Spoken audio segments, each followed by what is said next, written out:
Hello, it's Louise from Quantum Wellbeing with another video. This time I'd like to talk about what makes a great healer and how do you choose the right healer for you. First of all, I personally believe that a really great healer is somebody who can work with you on a physical, mental, emotional and soul level to help you to release and clear old traumas and wounds, toxic emotions, negative energies, and they pretty much kickstart and support your own healing process. It's one of these things that your healing is ultimately your responsibility, but if you choose the right person, you can get amazing support along the way.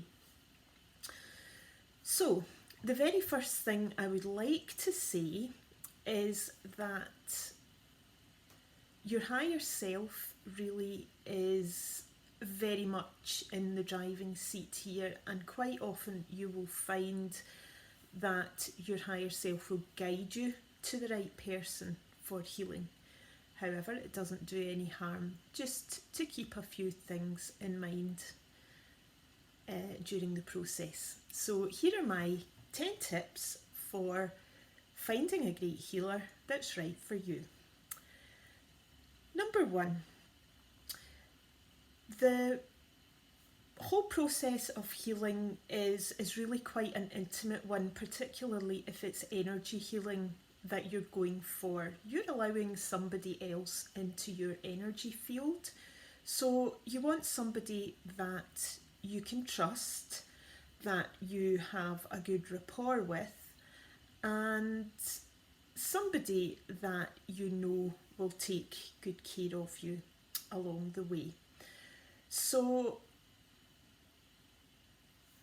healers are effectively channels, and it's very important that because they are channeling energy, they're working with other people's energy fields, that they take care of their own spiritual hygiene, basically. So that they should be doing regular energy clearings on themselves. They should be working on their own issues and just making sure that they as a channel are as clear and as clean as they possibly can be when they're working with you. You don't want to be working with somebody who is transmitting all of their unresolved stuff to you. Okay, number 2, avoid anybody who promises you instant success or who tells you that you'll only need one session to feel amazing and you'll be completely healed, because that's not going to happen. It's a bit like Shrek said, humans are like onions, we all have layers, and between each layer there are a lot of traumas, emotions, negative energies and things all stuck. And it's not something they can all be released at once. They have to sort of come up and be dealt with over time. It's a process rather than something that you can just wave a magic wand and it happens. Okay. Have a look at the person's social media and their website if they have one, just to see what they're offering. Check things like, are they local? What prices are they charging for their services? You might want to compare this with other healers in the area. That's up to you. Testimonials from previous clients. It's very important to see what others have thought of their experience with that person. If you read a lot of testimonials and they seem overly positive, why not reach out to one of the people that has written the review and just get a wee bit more feedback from them that way. Try to avoid people with big egos. People who maybe boast about the courses they've done, or they've maybe worked on celebrities or that sort of thing.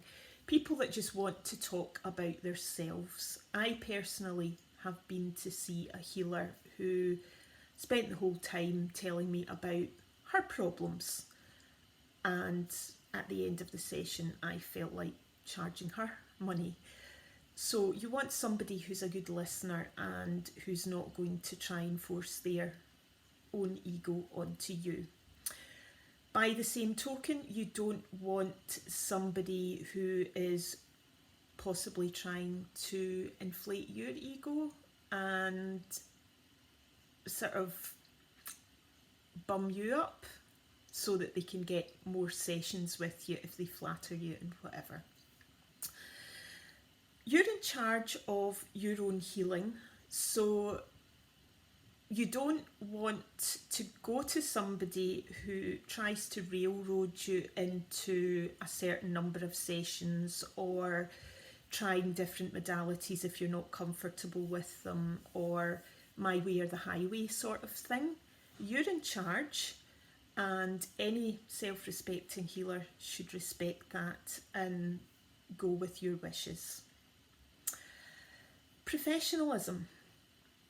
Now that's something in any job that's important, just as much in a healer as in anything else.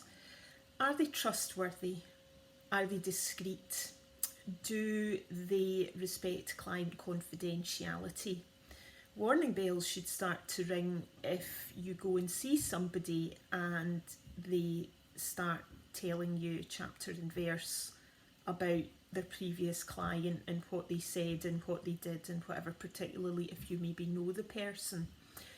So it's very, very important that that's respected. Have a look at their workspace and how they present themselves. Are they both well presented? Are they clean? Are they organised? Are they warm and welcoming? Do they make you feel like they're the sort of person that you don't mind baring your soul to? Because effectively when you go to a healer, there will be things come up and you do end up divulging a lot of intimate stuff. So you want to trust the person and feel that you have a connection.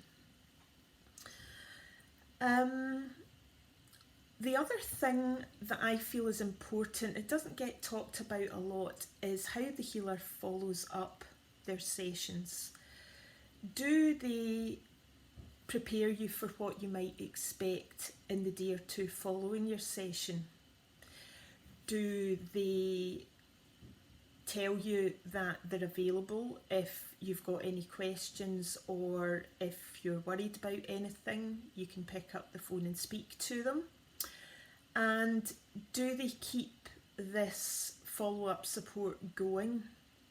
You know, I quite like to sort of speak to people a couple of days after and then maybe a week or so after and see how they're doing, and make it very clear that I'm available should they have any concerns or worries about what's been happening.